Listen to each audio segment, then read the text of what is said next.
So I know you've lived a long time in Vancouver and you've lived all over the city. You lived for many years on Fraser Street and you worked downtown and you lived on 20th um, through the 40s and 50s. And you were mentioning that you do think about those days almost every day. You think about it. And I was wondering if you could go into a bit of detail on what life was like in Vancouver in the 40s and the 50s. Well, it could start out with just the families. Like the typical family was the father went off to work and, came home in the evenings, unless, of course, you had shift work. The mother stayed home, and it was a full-time job because um, everyone had on the block pretty well. The people that had kids had 2 to 4 kids. And what was really interesting, what's changed so much today, is that we ran around totally unsupervised.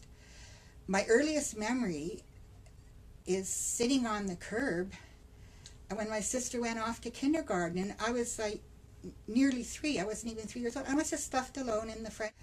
I'd sit on the curb, and I guess I'd sit there maybe for 5-10 minutes after my sister left, and then I'd hear a plane. So I'd look up, and as it was flying over, I kind of like hold my breath and wait, because what I told that planes did was drop bombs. Because I never heard of anybody that actually like went as a passenger in a plane anywhere. Like in my little 4-year-old mind or 3-year-old mind, planes were not for freight or passengers. Planes were for dropping bombs. And the interesting other thing from the war I never realized was we'd see searchlights, and I didn't realize these were from the war, and someone have like a car lot special sale, and they'd have the searchlights to draw you to their sale. So again, just these remnants of the war, because during the war there was so many people in uniform, like just walking around in uniform. And my dad went overseas when I was 6 months, so anybody in uniform, I'd run up and go, "Daddy, Daddy." If he looked like my dad in the picture that we looked at every day and pined for, of course, I had no idea who my dad was until he came back after the war. There was no seat belts, and I can remember our first car was a little tiny Austin, and again, like the neighborhood kids are just playing out around the neighborhood, and I don't think we played much in the streets. We didn't play street hockey in our street at that time, but we played in each other's yards and usually in unfinished basements if the weather was bad. So when my mom had an errand to run, all the neighborhood kids would just pile in the car. And the funniest memory I had was, in this Austin, again, there was no automatic turn signals, so you had to stick your arm out the window usually, except our Austin had this little, it was like a little wing, amber-colored wing that you'd put up. You could put that up. But the funniest thing was, okay, I think when there's 14 people in the car, because you just pile people on your laps and you just squished in, like you never turned anybody away. And so here we are heading up this hill, this very steep hill, and the car goes slower and slower, and then it stops. And my mom goes, "Uh-oh, don't tell Dad." We heard a lot of "don't tell Dad." And here we were almost to the top, but we had to back all the way down the hill. But my mom was so gentle. She was a wonderful person. Again, I think that was the time too. Like, it was no big deal. If somebody was there, they'd stay for dinner.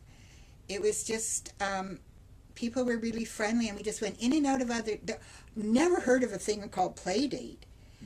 And I don't think our parents really knew where we were. My dad was always telling us the history of Vancouver as we drove around. So we were very familiar with Vancouver because, of course, my earliest memory of being in Vancouver is the 4 days and 3 nights spent on the train traveling across from Ontario to here.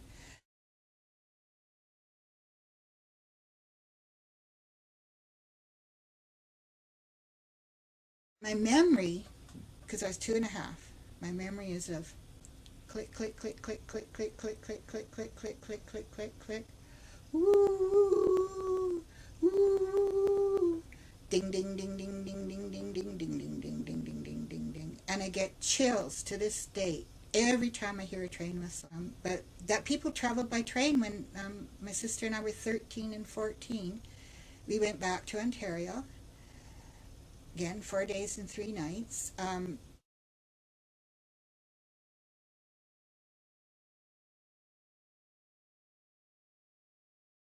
We didn't do a lot of traveling. We traveled by bus, Greyhound bus it was, or train. My sister and I also took the train down to Seattle on our own when we were in the 50s. So, and did a little shopping down there. How old were you that time? Oh, about 13. Like it was in the 50s. So, 1957. Yeah, well, 1957 was when we went to Ontario. So I just remember about that time. I guess after the Depression and not knowing what on earth you do for work, all the people out of work riding the railways,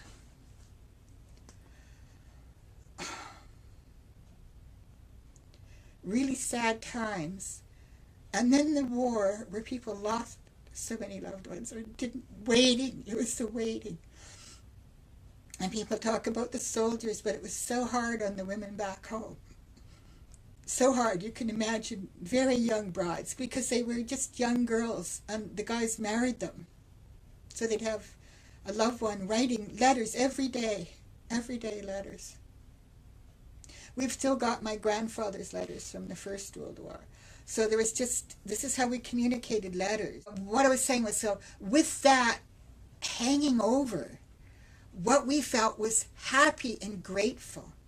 We were happy to feel safe. We were happy that the mailman was the mailman. And he came every day, and I think Saturdays too.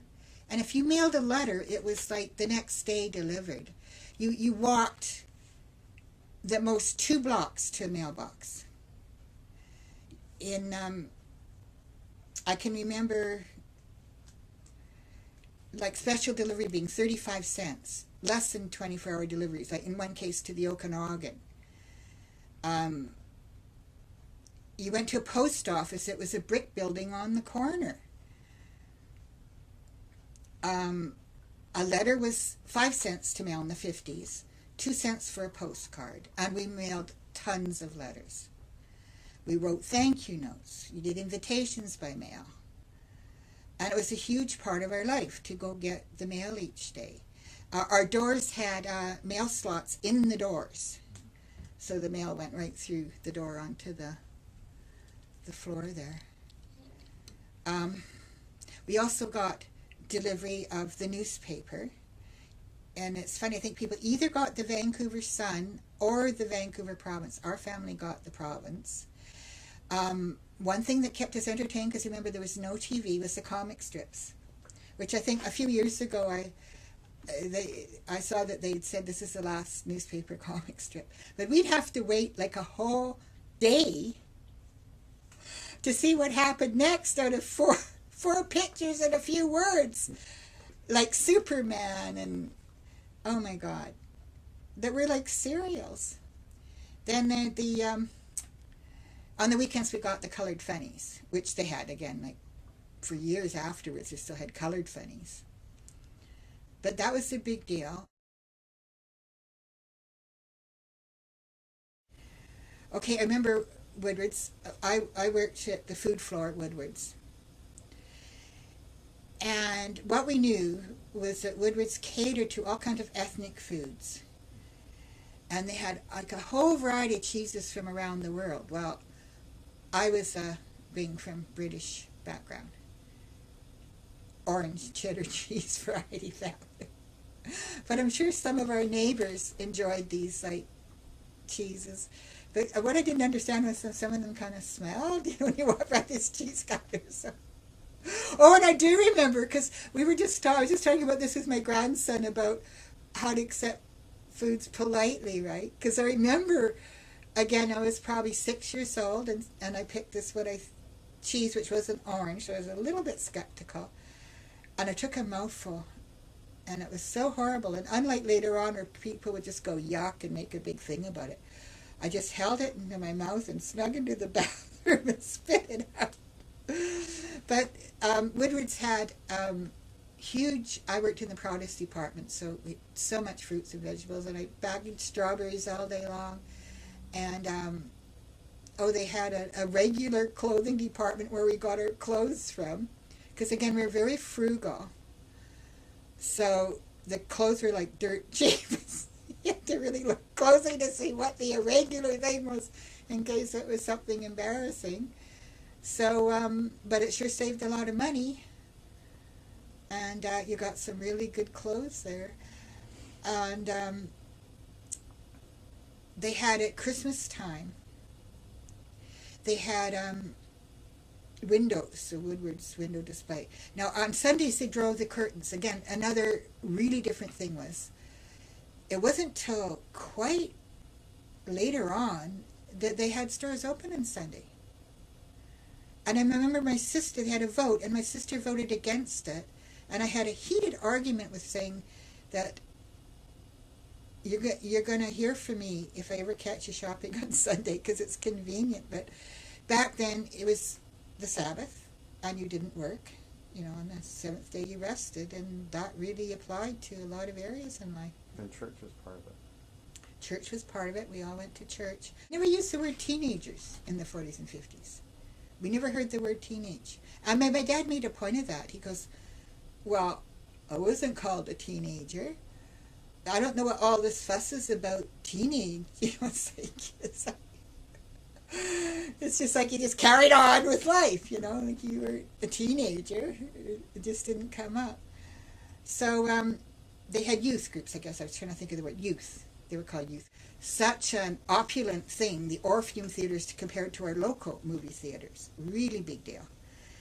And what we learned was about people smoked and drank a lot. That guys wooed girls and were very romantic, and at the end they kissed and then they got married and lived happily ever after.